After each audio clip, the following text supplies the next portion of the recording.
Good morning, good morning. Welcome to Thriving Talks with Anthony. Today we're going to be having a wonderful conversation, a really insightful conversation that is here to uplift you.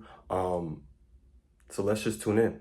So today's conversation, we're going to be talking about self-autonomy, what that means, and also to avoid seeking external validation and how this really affects us and really just trying to get us back to this authentic state which we're designed to be in. So we'll get into it, so just tune in, all right? So, beginning with self-autonomy, what is self-autonomy? Self-autonomy fosters a sense of control over one's life, decisions, and direction, leading to great confidence and self-advocacy. So, self-advocating for yourself, just, you know who you are, and just fostering self-control so you're able to get where you need to be just based off of who you are and what that is. And authenticity is really important because it encourages individuals to embrace their true selves, leading to more authentic and fulfilling rather than conforming to other people's expectations.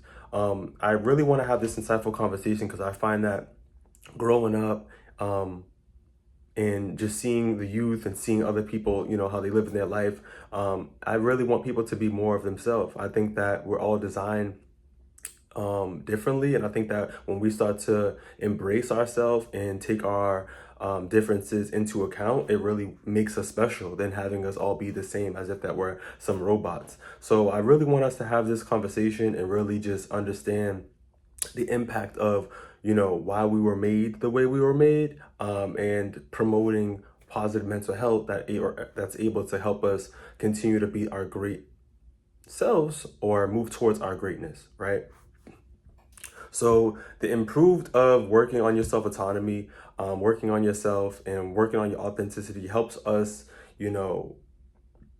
decrease anxiety, depression, and feelings of inadequacy, promoting that overall that well-being as we avoid external validation.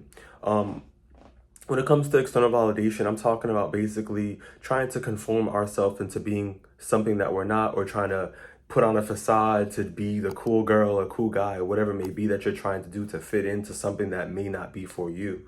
I think that, like I mentioned multiple times, and I know we just started the video, that it's very important to be your true self. Because when you are your true self, everything just feels natural, everything feels good. You can feel more relaxed. You don't gotta be on ease or, on that in that way. But I also want to just kind of start off with a insightful quote as I was doing some research and some blogging, and I was able to see a guy's insight, and I want to be able to share that with you. So he mentioned the problem that we all have is that we never look down when we compare. Instead, we look up.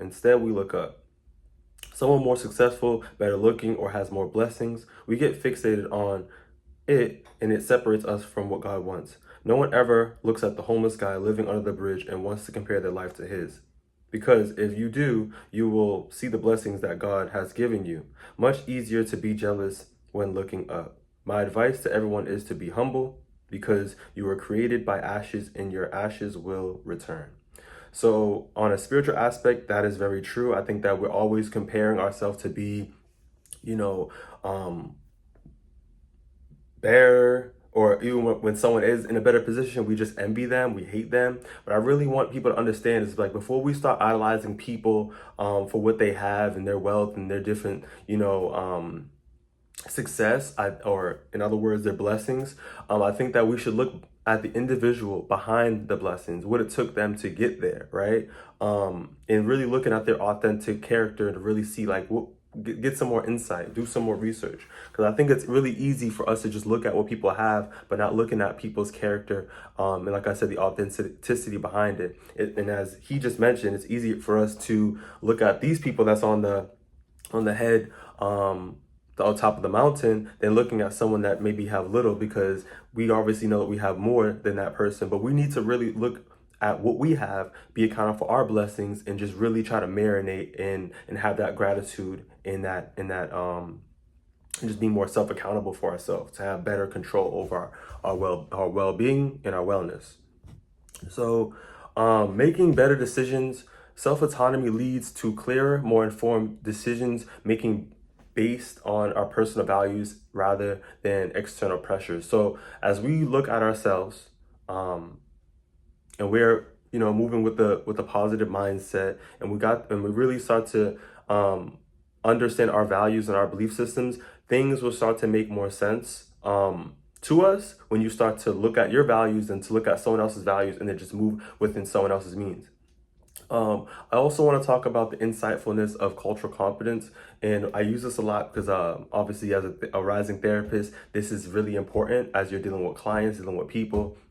And as I'm presently dealing with children working in school systems, you gotta have this, right? Is really just understanding what other people are going through, how they feel, and taking their cultural considerations into consideration, right? So we all are different. We all are made different. We all have different values based off our cultures, where we come from, and different experiences. The way that your father, your mother, grandmother, whoever raised you was very different than they have raised me. And that's fine. But you have to embrace that. That's just who you are, right? And I think that that is really, really important. So in addition to moving forward, creating freedom within your self-autonomy allows individuals to explore their creativity without fear of judgment, leading to innovation and self-expression. So as you move towards your self, your self-autonomy, and really just moving towards away from that external validation, not really caring what other people say, not really thinking too much about this person's values, that person's values, really thinking about what my values are, you really get to move towards the innovation of self-expression and your true identity.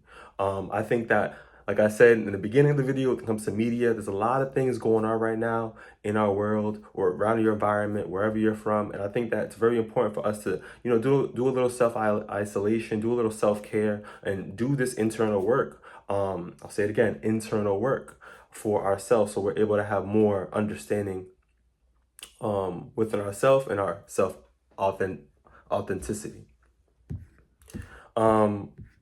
I want to talk about some brief mental health concerns that are essential to talk about, because this ties into the way that we move and the way that we function. So some mental health concerns, when we're seeking validation from others and things that have no idea about us, who we are, or even taking into consideration about your trials, your tribulations, and your resilience and your experiences. When people don't take that in consideration for you, you're not really gonna have the best experience with them, just based off of not being able to connect on value systems and who you are. So moving forward, when it comes to the mental health concerns, when you're seeking external validation, is increased anxiety. It makes it difficult for you to relax and feel secure in your own choices, because you're always trying to accommodate other people. You're not putting yourself first. You also have higher rates of low self-esteem that could come towards you. Depression, because you're seeking validation, isn't achieved. So feeling that sadness or despair that might be there. Feeling of rejection, social anxiety, comparison and envy, due to the fact that you're fostering jealousy and resentment, because like we talked about before, you're focusing on other people's things and not your own self. Identity confusion, struggle to understand self values and beliefs, because you're not focusing on yourself. You're putting everything else before yourself, this is why you're feeling that bitterness and that jealousy, and all of these things are just coming to crush you down. And even burnout, feeling the pressure to maintain the facade. A lot of people out here are putting on the mask, whether you put on makeup or not, and you're trying to make yourself feel comfortable in this image that is not your true image. And I really want you to understand that all of these mental health factors definitely are concerning, because it's not where you're supposed to be, or these feelings are not authentic in your true image. In a spiritual aspect, I definitely want to include we are made in God's image. God is a selfish God. He wants us to not idolize anybody else, but come to him when we need some type of healing, help, assistance, support. And I definitely want to put that into this video, because when things are going rough in the world, there's only truly one person that can really help us on a spiritual aspect, and that is the man above. And that's someone that was able to help me find my true self. And that's why I want to be able to share this video with you, because it feels great. It feels good when you're able to walk in a room or go anywhere and know that you're comfortable in your own skin. You know your experiences, you know things that you went through, you know the resilience and how you push through, and only you know yourself better than anybody else out there. And I think it's really important when you are able to embrace yourself with this passion, this love, and really get to find yourself when you do these practices. And I always emphasize the power of self-care, because when you start to put yourself first, things will begin to change.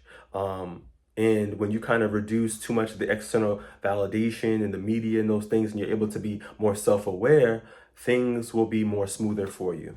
I definitely want to be able to add this proverb that was, enlightening to me, because it really shows that when we're not being our true self, and we're envying and all these other things that are causing distractions, it tears us down. And that's why I wanted to mention those mental health factors or concerns that definitely take us down, such as the burnout, the social anxiety, the fear of rejection, the low self-esteem, depression. All these feelings will come when we're not focusing on ourselves. So the proverb was 14:30, which is basically elaborating that envy rots your bones. I'll say that one more time. Envy rots your bones.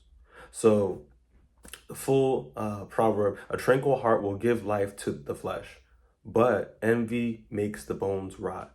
So when you're focusing on other people that ain't got nothing to do with you, whether their blessings are up and this and that, whatever the position that they're in, and you're just feeling that hatred, that bitterness, and you're not worrying about yourself, you're going to start to feel these feelings that are not necessarily good feelings, due to the fact that you're not where you're supposed to be in your full essence, right? So I want to emphasize again, just make sure that you're working on your self-autonomy, as that is important. I mentioned that self-autonomy is fostering a sense of control over one's life, decisions, and direction, leading to greater confidence and self-advocacy. And I want to also talk to you briefly about a conversation I had with a desk worker that was really brief. And basically, she had these cards, and it was energy, these different cards of having like just different names on it that represent something. And I'll post the card that she sent, or we were talking about, in this video, so you're able to see. So basically what the post of what the card read in the back was, it said energy is all around you, and what you put out is what you'll get back. What type of energy you are putting out right now? Why do you think it's important to be in tune with your energy? How can good energy affect how you feel? And the reason why I wanted to put this in the video was because the energy that you put out there definitely will come back to you. And just feeling your true self is your true energy, right? So I want to make sure that you guys are able to understand that you're made in God's image. You are loved. You are supported. Thriving Talks, this is what we do. I'm here to improve your wellness, your well-being, your health, and all those type of things and aspects, because I want to see you get to where you need to be. But we won't be able to get there when you're not focusing on who? Yourself. So I just want to wrap up this video. Thank you for thriving me. Thank you for talking with me. And when it comes to external validation, like we talked about throughout this video, is don't worry about what's going on out there. Put the phones down, get yourself some silence, meditate, you know what I mean? Get your mind right, and really think about the great aspects about yourself, and let's really work on those strengths, and let's look at the weaknesses, and let's evaluate those things so that we can get to our full authentic self, which is the greatness. So thank you for thriving with me. Thanks for talking with me. I'll see you on the next one. Stay blessed. You're truly loved.